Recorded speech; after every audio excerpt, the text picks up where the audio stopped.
A millionaire, unable to have children, found abandoned triplets crying in his mansion. As he approached, he was stunned. They looked like... On the outskirts of Los Angeles City, there she was, a striking sight, clad in a red leather miniskirt and platform heels, and all her energy poured into pushing an old white Volkswagen Beetle from behind.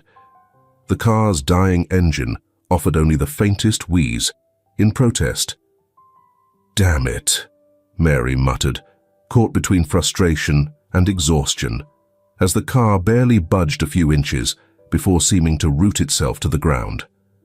She paused, both hands braced against the vehicle, catching her breath. Amid the scorching heat and the echo of her own struggle, a thought surfaced from somewhere deep within her. It's not the weight of the car that drains you, but the resistance of the road and the loneliness of the hands doing the pushing. Yet, even in this effort, there's beauty, because it speaks to a soul that refuses to quit. Just then, the purr of an engine broke through her reverie. A green sports car, a Aston Martin Vantage V8, one of those machines that seemed more spaceship than car, pulled up effortlessly beside her. The window slid down with an electric hum, revealing a man with a perfectly groomed face, dark sunglasses, and a smirk brimming with smugness. "Think some spinach could turn you into Popeye?" he quipped, his laughter engineered to sting. She turned slightly, her glare sharp enough to cut glass. "And you? Are you here to offer motivation or just show off your car while I burn calories? Thanks for the input. Car of the year." The man arched a brow behind his shades, spun the steering wheel, and parked the car gracefully on the side of the road. Stepping out, his crisp white shirt clung to him like it had been ironed directly onto his body. "Don't worry," he said, flashing a grin. "Today's your lucky day. I'm here to save you, since clearly mechanics aren't your strong suit.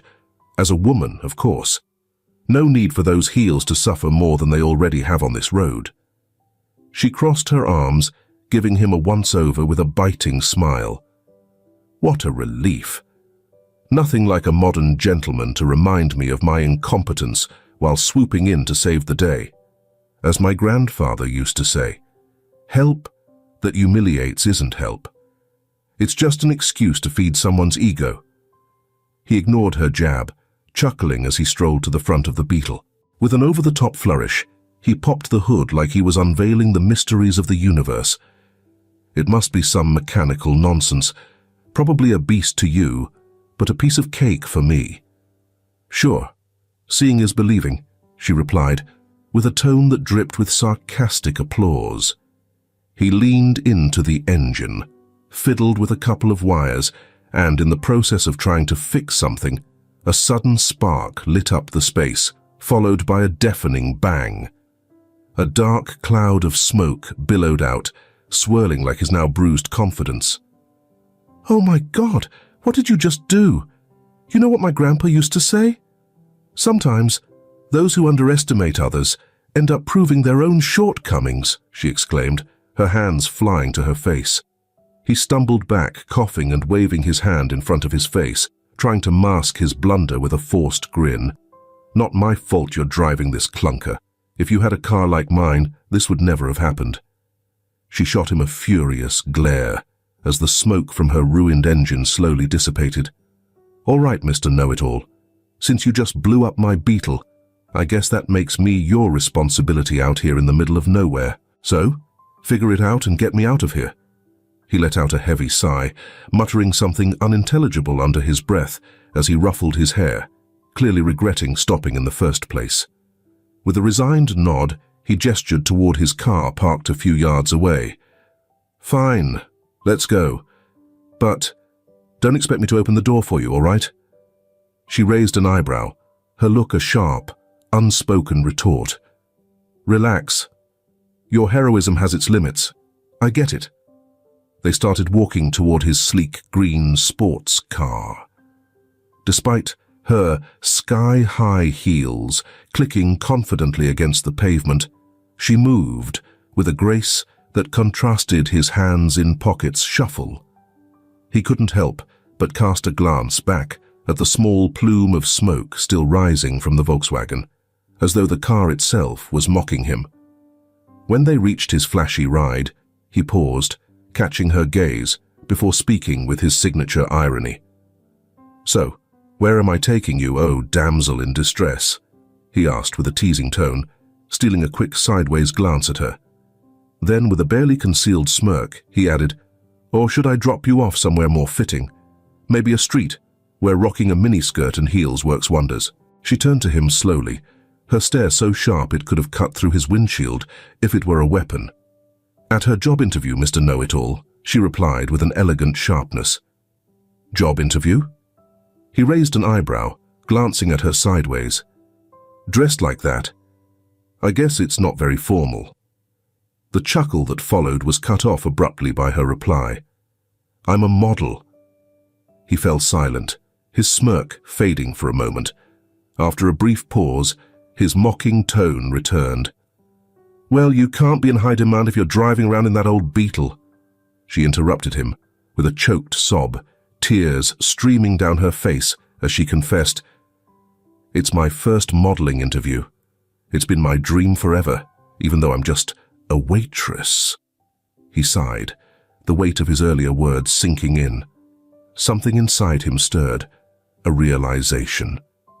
Respect isn't something you buy or demand. It's earned by recognizing another's worth, even through your own biases. "I'm sorry. I didn't mean it," he muttered awkwardly, a stark contrast to his usual confident demeanor. She looked up, arms crossed, offering a faint smile that balanced on the edge of sadness and sarcasm. "See, Mr. Know-It-All, I'm a beauty with a purpose." They both broke into unexpected laughter, lightening the tension for just a moment. "I'm Nicholas Evans Reynolds," he said, bowing slightly with a self-satisfied grin. "And you? What's your name, gorgeous?" She eyed him with a mix of disbelief and amusement.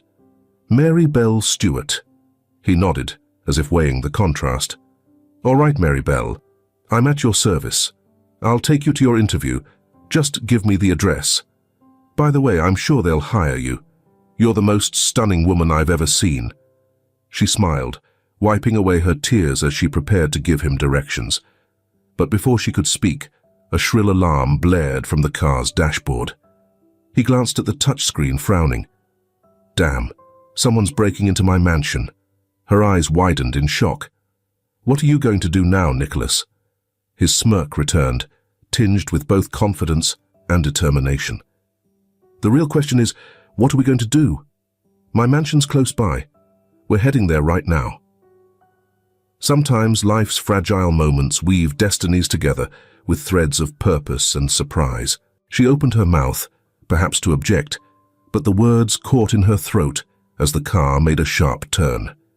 The sports car roared like an unleashed beast, pinning her against the seat as he maneuvered with unnerving precision.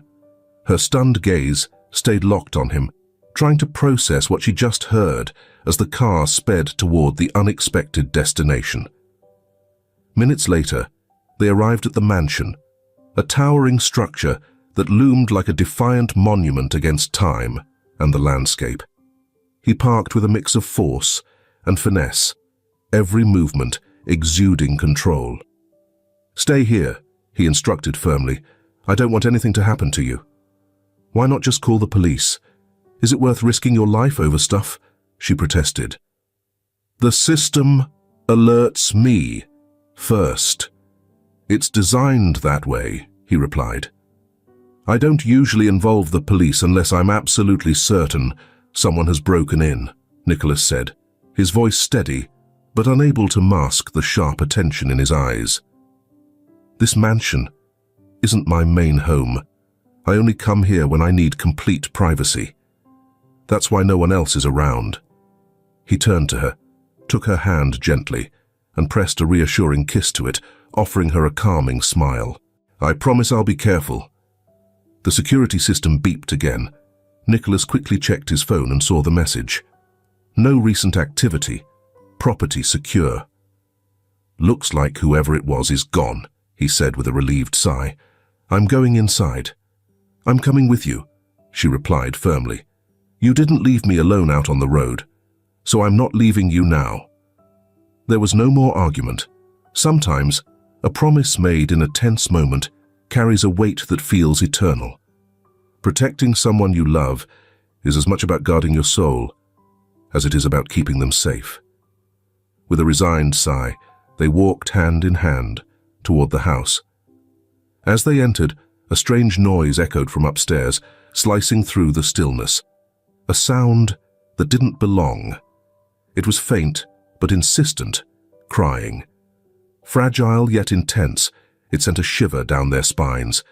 They exchanged startled glances, then, without a word, raced up the staircase. Their footsteps echoed off the marble as they rushed to the master bedroom. Nicholas pushed the door open with purpose, his breath unsteady, but his determination unwavering. Inside, the opulent room, with its velvet curtains and silk-covered bed, was dominated by a small basket sitting on the bed, and in that basket, 3 identical babies wailed, their tiny faces wet with tears. Their cries broke only for fleeting, radiant smiles, as though their arrival had been the answer the infants were waiting for. Mary Bell stared wide-eyed. "Nicholas, are these your children? Where did they come from, and why do they look exactly like you?" Nicholas, his shock plain, barely managed to reply. I can't answer any of those questions," he said, his voice laden with disbelief. "Sometimes, life throws us mysteries we're not ready for, but the answers always come when the time is right." He couldn't take his eyes off the babies, his confusion quickly morphing into a deep, suffocating uncertainty. Finally, he looked to Mary Bell, his voice trembling. "I have to choose, to protect them or uncover the truth. I can't do both at once." Mary Bell, still absorbing the overwhelming scene, took a steady breath. Her voice was clear and firm. "Nicholas, the truth can wait. The children can't." In a rare moment of vulnerability, Nicholas asked softly, "Will you help me?" She nodded slowly, a small smile breaking through her composed expression. "You're not alone." Nicholas exhaled deeply, like he'd been holding his breath for hours. But then, a flicker of concern crossed his face. "What about your job interview? Your dream of becoming a model?" Mary Bell crossed her arms with a calm yet resolute look. "The skirt and heels will still be there tomorrow. There will be other castings later. But these babies only have one chance, and it's right now, and I'm here for it." With a small nostalgic smile, she added, "Like my grandfather used to say, sometimes the bravest thing you can do is pause your own dreams to share your strength with those who need it most." "Besides," she said, her eyes twinkling mischievously, "there are 3 of them, Nicholas. No way am I leaving you alone with this trio. Unless, of course, you think you're a know-it-all." Nicholas let out a resigned chuckle, the weight of the moment briefly lifted by her teasing. "Let's take care of these little ones," Mary Bell said, leaning over the bassinet to check on the babies, who were still crying inconsolably. She examined them carefully and quickly came to a conclusion. "Nicholas, I'm telling you, this is a disaster zone," she said with a smirk. "These diapers need changing ASAP." She stepped back, waving a hand in front of her nose to fend off the smell. Nicholas grimaced and instinctively moved back as if the odor might physically push him away. "Changing diapers? I don't even know how to open one." Mary Bell crossed her arms, an amused grin on her face. "Relax, genius. Even a know-it-all can learn something new," she teased. "But first, we're going to need some tools." Her tone was playful as she continued. "I used to babysit before waiting tables, so don't worry. I've got this under control. But I'll need supplies. Call someone to bring us diapers, formula, bottles, everything I'm about to list." Nicholas raised an eyebrow. Diaper delivery. That's not exactly normal where I come from. Well, Mr. Millionaire, we're in Los Angeles City, she replied with a chuckle. I'm sure you've got contacts who can deliver caviar if you ask. Before long, the supplies arrived. Mary Bell organized everything with an efficiency that caught Nicholas off guard. Together, they began feeding the triplets, who gradually calmed down, letting the room settle into a peaceful quiet. They've got quite the appetites, Nicholas commented, fumbling awkwardly with a bottle. It's like they're already calling the shots around here.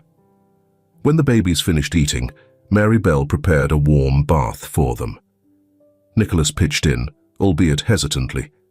As they removed the baby's clothes for the bath, something caught their attention, a small birthmark clearly visible on the lower back of one of the babies.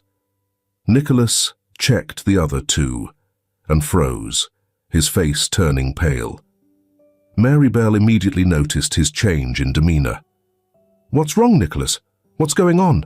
she asked, concern lacing her voice.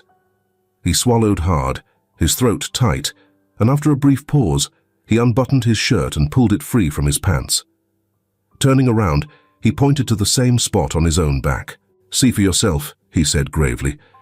"It's the Reynolds family birthmark." Mary Bell gasped, covering her mouth in disbelief. "So, there's no doubt. They look just like you because they are yours," she said softly. "Well, Nicholas, it looks like you got a woman pregnant, and she decided to drop your kids off at your mansion," she added with a playful smirk.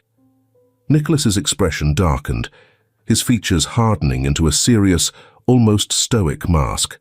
"That's impossible," he replied, his tone tense. Mary Bell raised an eyebrow, clearly catching on to his shift in attitude. "Impossible?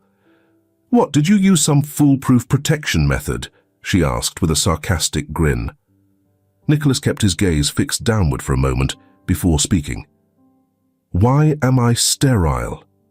His words hung in the air, raw and unguarded. Mary Bell froze, her lips parted as though searching for a response that wouldn't come. Silence settled heavily between them. Sterility isn't just a physical condition. It's a test of the soul, she thought, forcing people to confront the uncertainty of their legacy and the fragility of their beliefs. Still absorbing Nicholas's confession, Mary Bell exhaled deeply, as if trying to bring order to the whirlwind of thoughts in her mind. She lifted her eyes, her expression firm with determination. "We need to check the footage. Maybe you'll recognize whoever brought them." Nicholas shook his head. "Let's bathe the babies first. Once we're done, we'll deal with that." His voice was steady, though tinged with the weariness that clung to him. Mary Bell hesitated, but eventually nodded. The vulnerability of the tiny infants demanded their immediate attention. In caring for the small and fragile, they found the essence of something greater. Protecting, even amid uncertainty, was an act of faith. The two worked together, though Nicholas's awkwardness stood in stark contrast to Mary Bell's ease. "Nicholas, it's not fine china. It's a baby. He won't break." Her reassuring smile eased his nerves. Nicholas held the infant gingerly, as though the world might shatter if he made a mistake. "You're sure these things don't come with a manual? I feel like I'm messing this up every second." Mary Bell laughed softly, sliding the baby into the warm water. "Nicholas, babies aren't as delicate as your masculine insecurities. Relax." When they finished bathing the triplets, they wrapped them in soft towels and placed them back in their basket. As Mary Bell soothed them with her gentle voice, she whispered, "Sleep, little ones. Love is waiting for you. And in your dreams, the truest truths are woven. Sleep, little ones. The sun rests now, and the night cradles you in the moon's loving arms." Later in the security room, Nicholas powered up the screens. The bluish glow illuminated their faces as the most recent footage began to play. They watched as a woman in a dark hood and scarf nearly concealing her entire face, moved quickly toward a side entrance. She carried the basket with the triplets in her arms, her movements brisk but deliberate. The recording showed her crossing the lobby with practiced precision before heading upstairs. For a brief moment, she disappeared from one camera's view, only to reappear at the entrance to the main bedroom. Gently placing the basket on the bed, she did something unexpected. She retrieved a document from her bag and held it up to the camera. Nicholas and Mary Bell instinctively leaned closer to the screen, straining to decipher what she was showing. The large paper bore a bold header: Pure Love Fertility Clinic, Donor Registry. The clinic's logo was clearly visible beside the text. "What the hell?" Nicholas muttered, narrowing his eyes as he tried to process what he was seeing. The woman held the document steady for several seconds, as if ensuring the camera captured every detail. Then, with the same calculated movements, she exited the room. "Do you know that clinic?" Mary Bell finally broke the silence. Nicholas didn't answer right away. His eyes remained glued to the screen, as if the images might somehow offer him more answers than they already had. Clarity can be just as terrifying as darkness when it shines a light on the corners you'd rather not see. After what felt like an eternity, Nicholas straightened in his chair and stood up. "Yes, unfortunately I do," he admitted, "but I'm going to need a drink to talk about it. Come on, let's go to the living room." Nicholas walked toward the living room, his steps deliberate, his face tense, as if every thought was forcing him to confront something he had tried to bury for years. Mary Bell followed quietly, sensing the weight of the moment in his every move. The softly lit room, with its minimalist decor, felt like the perfect backdrop for a confession that could upend everything. Nicholas poured 2 glasses of whiskey without asking, handing one to Mary Bell. She took it, her curiosity evident, but didn't drink. Nicholas, on the other hand, downed a long sip, almost as though he needed it to burn through the words before he could say them. "A few years ago," he began, placing his glass on the sleek glass coffee table in front of him, "I was diagnosed with an autoimmune condition. It wasn't terminal, but the treatment involved chemo and some harsh medications. They told me there was a strong chance I'd become infertile. It was devastating." Mary Bell sat across from him on the sofa, her face a mix of compassion and anticipation. "On my doctor's advice, I decided to freeze my sperm before starting treatment. The clinic I used was the very one called Amor Puro." His voice softened, almost to a whisper. "After the treatment, it turned out I was indeed infertile. But I didn't destroy the samples. I don't even know why. Maybe I was clinging to the hope of a different future." Mary Bell nodded, her expression suggesting she understood more than she said. Her gentle tone eased some of the tension in the air. "So, how do you think those babies ended up here?" Nicholas exhaled deeply, rubbing his temples as if trying to piece together a puzzle with missing pieces. Finally, he looked at Mary Bell, his face a mix of disbelief and anguish.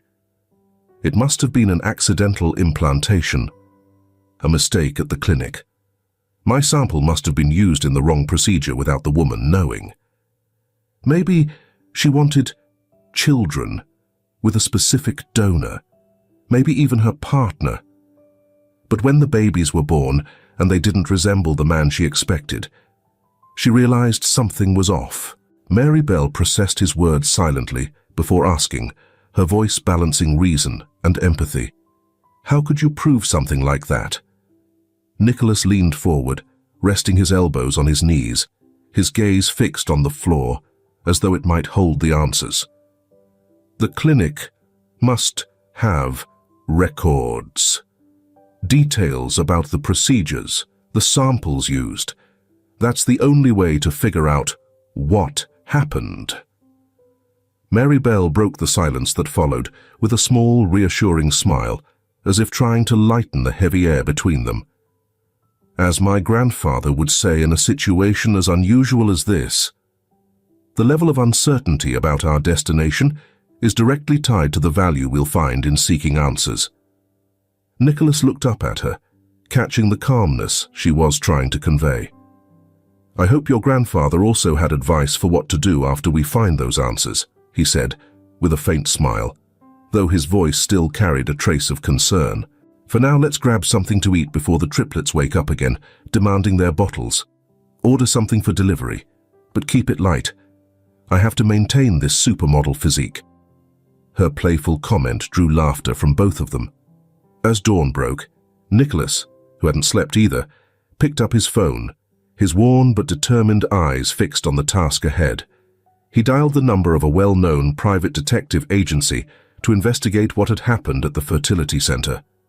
After a quick rundown of the situation, he promised to send over the relevant recordings and documents. On the other end of the call, the agency assured him the matter would be handled with utmost priority and confidentiality. Without missing a beat, Nicholas made another call, this time to his trusted lawyer, asking him to come to the mansion immediately. Not long after, the room became thick with an air of restrained tension. Nicholas stood upright, while Mary Bell sat silently, the basket of triplets at her side, watching him closely. The lawyer, seated across from them, listened intently as Nicholas recounted the events, taking notes with mechanical precision. Once the story was laid out, the lawyer spoke with gravity. All right, Nicholas, the first step is to begin the legal process to confirm paternity.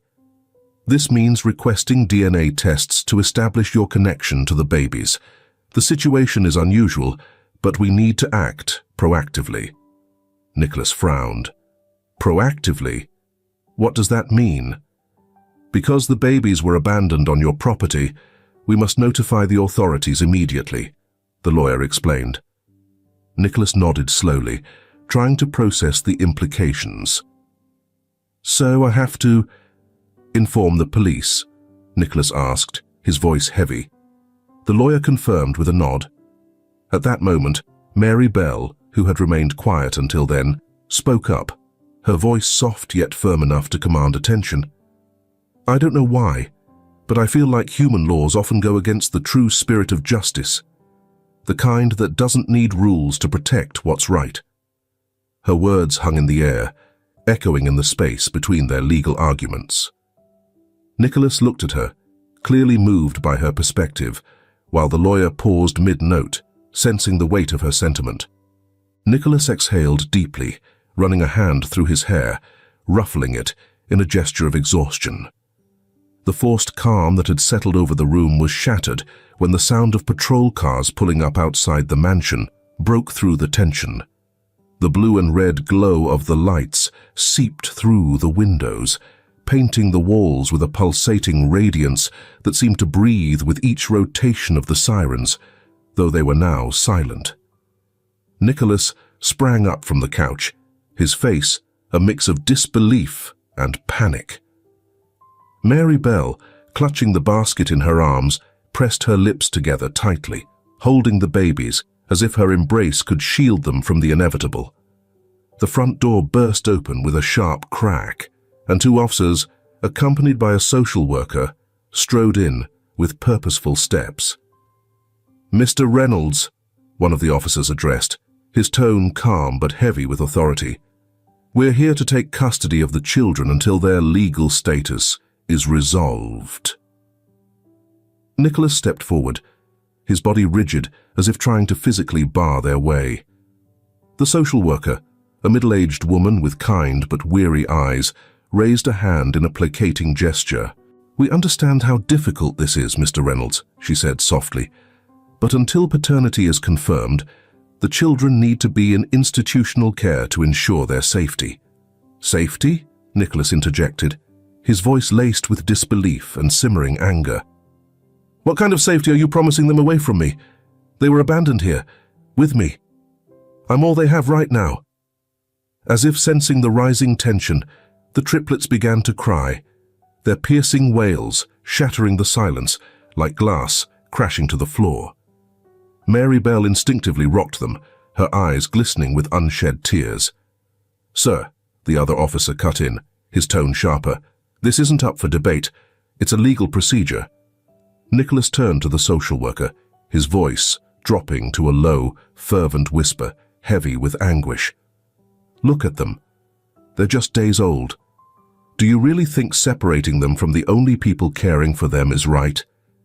Is that what justice looks like?" Mary Bell's voice cracked as she hugged the babies tighter. "You don't understand what you're doing. These babies don't need a cold, unfamiliar place filled with strangers. They need love, warmth. Please." The social worker hesitated, her gaze falling on the triplets, whose desperate cries filled the room. But after a brief pause, she sighed heavily and extended her hands toward Mary Bell. "Miss, I don't want to cause you more pain, but we have to follow protocol." Mary Bell stepped back, as if her resistance could stop what was coming. Nicholas stood beside her, his eyes burning with barely contained fury. "Listen to me," he said, his voice trembling with emotion yet firm. "I'll do whatever it takes to prove these children are mine, but if you take them from here today, you're condemning them to suffering they don't deserve." The silence that followed was suffocating, broken only by the echo of the baby's cries reverberating off the marble walls. Nicholas cradled the basket, holding the triplets with a gentleness that belied his tense frame and clenched jaw. He stepped toward the social worker, stopping halfway. "I'll do whatever it takes to fix this quickly," he said, his voice filled with a steely resolve, aimed as much at the system as at fate itself. The social worker nodded regretfully and took the basket. The babies continued to wail as they were carried toward the door. Nicholas and Mary Bell stood motionless, watching as the red and blue lights played across the tear-streaked faces of the infants before they disappeared into the night. When the door closed, the silence in the room became unbearable. Nicholas sank back onto the couch, running his hands over his face as if trying to erase the scene they'd just witnessed. "This isn't over," he murmured, his words barely audible in the vastness of the mansion. "Does this interesting story remind you of a lovely relationship of yours? Why not comment the first letter of their name so everyone can guess? Then, we will continue listening." Mary Bell stepped closer, placing a hand on his shoulder. Her touch was light, but carried all the strength she had left. "You're not alone, Nicholas. Don't forget that," she said. Nicholas turned to her, his voice breaking. "Please tell me what your grandfather would say right now." Mary Bell replied softly, "My grandfather would say that adversity is the forge where brave hearts are shaped, no matter what is taken from your hands. As long as love remains in your soul, every battle lost will be a step toward winning the most important war. Never let despair stop you from fighting for what's right." He hugged her tightly, their tears mingling, and then said with determination, "Come on, Chickalinda. It's time for a shopping spree. We're getting you some new skirts. You can't keep wearing the same clothes, and I won't let you leave my house. I need you here with me." She asked innocently, "Why skirts of all things, Mr. Know-It-All?" "Because your legs are the only thing that can take my mind off the pain in my heart," he replied, the words slipping out like a confession. She kissed his forehead and gave him the warmest hug. The luxury boutique sparkled with soft lights that highlighted the elegance of each outfit on display. Nicholas sat comfortably in a plush velvet chair, watching Mary Bell as she flitted in and out of the fitting room. Each time, she appeared in a new ensemble of skirts, blouses, and high heels. "How does this look?" she asked, stepping out in a sleek black skirt paired with a red blouse that hugged her figure perfectly. She twirled gracefully, letting the fabric flow with her movements. Nicholas smiled wide, resting his chin on his hand, like a judge at a runway show. "You look stunning," he said softly, his voice carrying a note of genuine admiration. "You're my favorite model. You're on the cover of the magazine, In My Heart." She laughed, brushing it off as a joke, and returned to the fitting room to try on another outfit. From his seat, Nicholas watched her with a mix of tenderness and relief. For a moment, the weight of recent events seemed to lift. Later, they headed out to lunch at a restaurant. Their table was tucked away in a quiet corner with a breathtaking view of the city, twinkling like a blanket of stars. Mary Bell was savoring a plate of pasta when she suddenly looked up, her expression a blend of surprise and embarrassment. "Nicholas, I completely forgot about my beetle," she blurted out. He raised an eyebrow, setting his wineglass down with a hint of amusement. "That rusty old thing," he teased, a playful grin forming on his face. "I'll buy you any car you want." Her smile faded slightly, and she shook her head. "That rusty old thing was my grandfather's car," she said softly, her voice trembling at the end. The words hit Nicholas like a wave, leaving him silent for a moment. He looked down, his throat tightening, before lifting his gaze with a newfound determination. "I'll take care of it right away, Swan," he said firmly. Nicholas spoke with determination. "I'll make a call and send a tow truck to take it to the best repair shop in town. I want them to restore it and make it look brand new." Mary Bell looked at him with a mix of gratitude and surprise.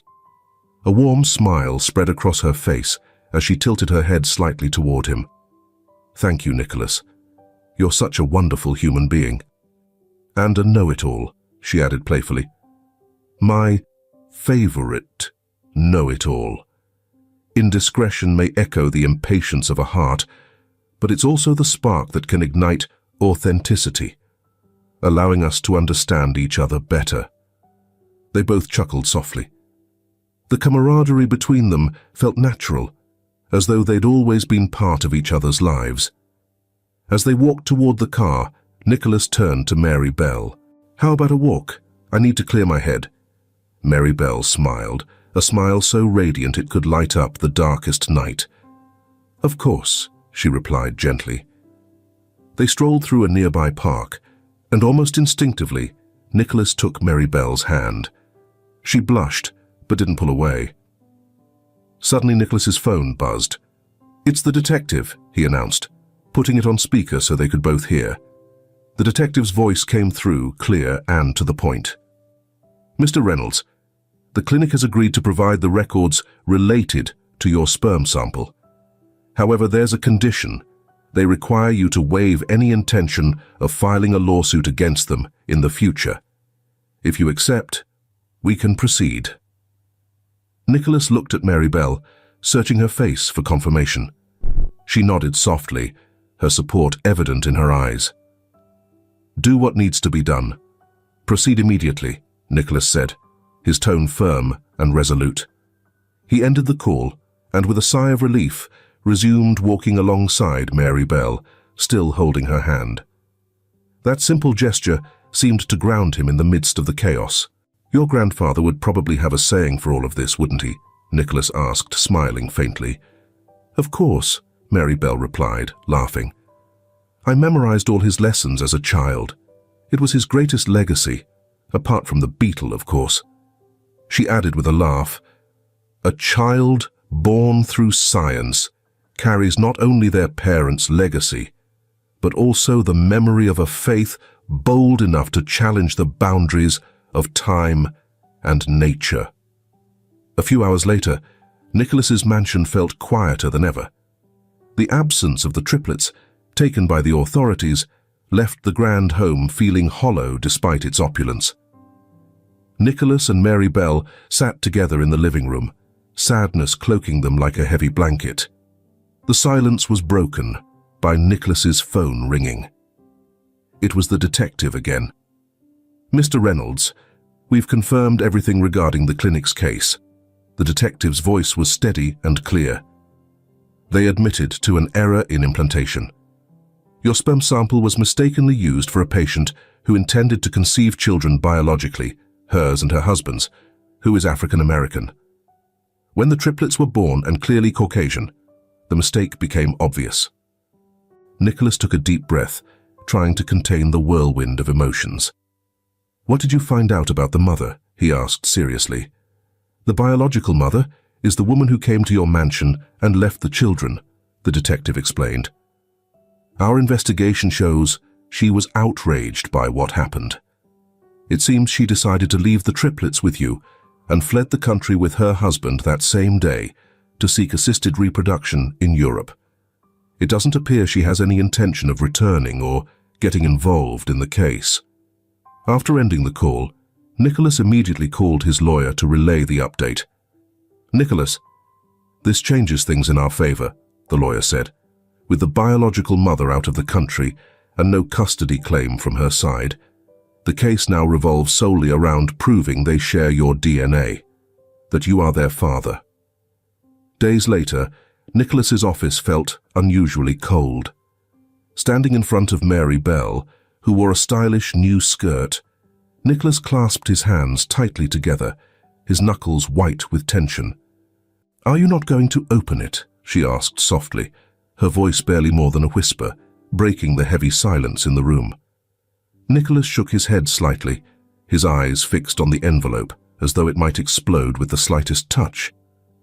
"It's strange," he finally murmured, his deep voice trembling ever so slightly. "I've faced meetings with CEOs, lawsuits that could have destroyed everything I built. But this terrifies me."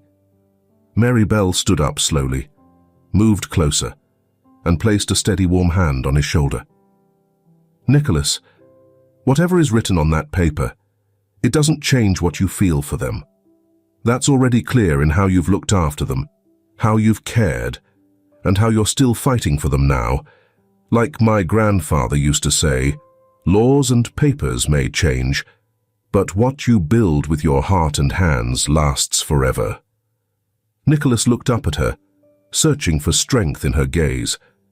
Taking a deep breath, he finally picked up the envelope with trembling hands. The sound of tearing paper echoed loudly in the room, each rip amplifying the tension in his chest. He unfolded the document carefully, his eyes scanning the printed lines with a speed that betrayed his effort to remain calm. Suddenly, his hand froze, the paper shaking visibly. "What does it say?" Mary Bell asked, her tone filled with anticipation, but careful not to push him. Nicholas let out a sharp exhale, as if he'd been holding his breath the entire time. After closing his eyes for a moment, he reopened them, and an unexpected spark of emotion lit up his face. "They're mine," he whispered, the words quiet, but carrying the force of thunder. Mary Bell raised a hand to her mouth, tears spilling over, as she stepped toward him, collapsing into his arms. "They're my children," Nicholas repeated, his voice now steadier, letting the truth sink deep into his soul. There's no doubt. The paper slipped from his grasp, fluttering onto the table as they shared an embrace stronger than any they'd ever known. There's no greater certainty than knowing what is given from the heart can never truly be taken away. A month later, Nicholas stood by the window, staring out at the horizon, as if trying to fully grasp that what he had fought tirelessly for was now finally within his reach. Mary Bell, radiant as ever, stood nearby, her blue miniskirt accentuating her elegance as she balanced effortlessly on her signature high heels. Across the room, the attorney who had guided them through the ordeal flipped through documents, his furrowed brow evidence of his focus, though his eyes often darted toward Nicholas with a mix of curiosity and hope. Suddenly, the stillness was interrupted by the chime of the doorbell. Nicholas and Mary Bell exchanged a look, a shiver running down their spines in unison. The moment had come. Mary Bell, her voice shaking with a mix of anticipation and nervousness, asked, "Is it time?" Nicholas didn't say a word. Instead, he walked toward the door with purposeful steps, though there was a tension in his posture that betrayed his internal struggle. It felt as if the weight of the moment might cause everything to collapse or transform forever. Reaching the door, he paused to take a deep, steady breath before opening it. The movement was firm, but his hand betrayed the emotions he was trying to keep in check. On the other side of the doorway stood two uniformed officers and a social worker holding a basket in their arms. The soft cries of babies filled the air. One of the officers spoke, his tone serious but respectful. "Nicholas Evans Reynolds, we are here to deliver your children." Nicholas froze for a moment as his heart began to pound uncontrollably. His hands trembled, but there was resolve in the way he reached out to take the basket. Inside were the triplets, tiny and crying, their voices piercing yet somehow grounding. The moment their small bodies were placed in his arms, Nicholas felt as though the entire world had stopped spinning. Overwhelmed, he stood still as their cries softened, sensing the warmth and security of their father's presence. Mary Bell, overcome with emotion, rushed to his side, tears streaming freely down her face. Without hesitation, she carefully lifted one of the babies from the basket, cradling the tiny figure in her arms and gently rocking back and forth. "I can't believe it," she whispered, her voice breaking as she stared at the baby in awe. "They're so small, so perfect." Nicholas, his eyes never leaving the faces of the babies, took a deep breath and spoke softly, almost to himself. "They're mine. They're my children." Mary Bell turned her tear-filled gaze toward him, smiling with a love so deep it was almost palpable. Her voice was tender but firm. "I wish they had been born from me. But I love them, Nicholas. I love them as if they were." Nicholas looked at her, his expression shifting as a new determination seemed to light up his features. He adjusted the basket slightly in his arms and replied, his voice steady, "That's something we can make happen." Mary Bell, still holding the newborn baby, furrowed her brows in surprise. "What are you saying?" she asked, her tone a mixture of curiosity and confusion. Nicholas hesitated for a moment, then took a deep breath, his voice unwavering as he explained.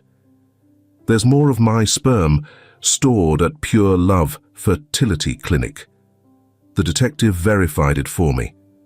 I never authorized them to discard it."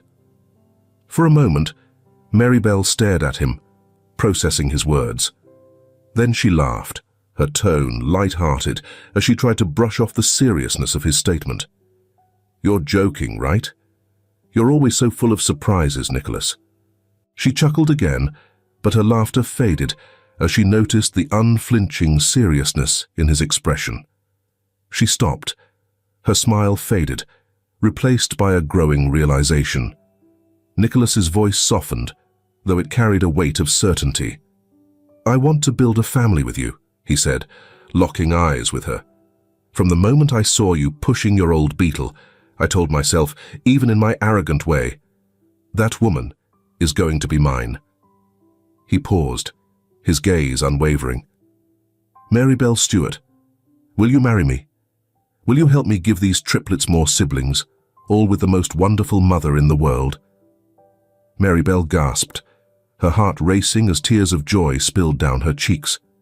She couldn't stop smiling as she inhaled deeply, letting the moment sink in. Her voice, full of warmth and love, trembled as she answered, "Yes, of course, yes. And Nicholas." She laughed softly through her tears. "When I saw you pushing my car that day, I thought to myself, that handsome, cocky guy is going to be mine, even if I have to hike up my miniskirt just a little." The room erupted in laughter. Even the lawyer, who had been quietly observing the exchange, couldn't hold back his chuckles. Finally breaking the silence, he said with a grin, "Well, I have to say, this is without a doubt the most heartwarming case of my career." Everyone joined in the shared laughter and celebration, a moment of pure happiness as they basked not just in the legal victory, but in the formation of something much greater, a family. The lawyer, still smiling, added with a playful tone, "Nicholas, Mary Bell, you've won more than just a case today. And just so you know, I'm officially volunteering to be the best man at your wedding and the godfather to these triplets. Now they have a family." She once said, as my grandfather would always remind me, "A true home isn't built with bricks or wealth, but with patience, love, and the willingness to share your soul with those who mean the most." "Mary Bell," Nicholas said, "even as a model, you remain true to yourself." She smiled warmly, her eyes sparkling with excitement. Nicholas gave a subtle nod to the lawyer, who, with a knowing grin, stood and walked over to a nearby shelf. From a stack of papers, the lawyer carefully pulled out a magazine. Opening it, he revealed the cover. There she was, Mary Bell, dressed in a stunning golden miniskirt and high heels. The photo captured her radiant confidence, elegance, and undeniable beauty, leaving an unforgettable impression. Nicholas turned to Mary Bell, his eyes filled with affection. In a tender tone, he said, "I wasn't joking when I told you that you're the cover model of the magazine of my heart. I own Fantasy Magazine, the most prestigious publication in the city, even across the United States. You, Mary Bell, are officially our star model." Completely taken aback, Mary Bell couldn't stop the tears from welling in her eyes. With a beaming smile, overwhelmed by emotion, she spoke with heartfelt sincerity. "Now, I want to be your pregnant model for the most successful edition of your career, my love." Nicholas looked at her, his happiness shining in his gaze. Each held the vision of their shared future, one filled with joy, love, and family. With triplets on the way, and their lawyer witnessing the scene with a grin, their bond solidified, not just professionally, but in the unbreakable commitment they had made to each other and the new life they were building together. If this film touches your heart, leave your mark with a like. And don't forget to subscribe to our channel to explore more meaningful stories with us. Share your feelings with us and tell us your own stories. Every word you share is a building block that helps create our strong and enduring community. Together, we'll create a warm space where everyone can share and connect. Finally, don't miss the incredible stories coming your way soon. We're always here to bring you the best selections, full of deep values, yet entertaining. See you there.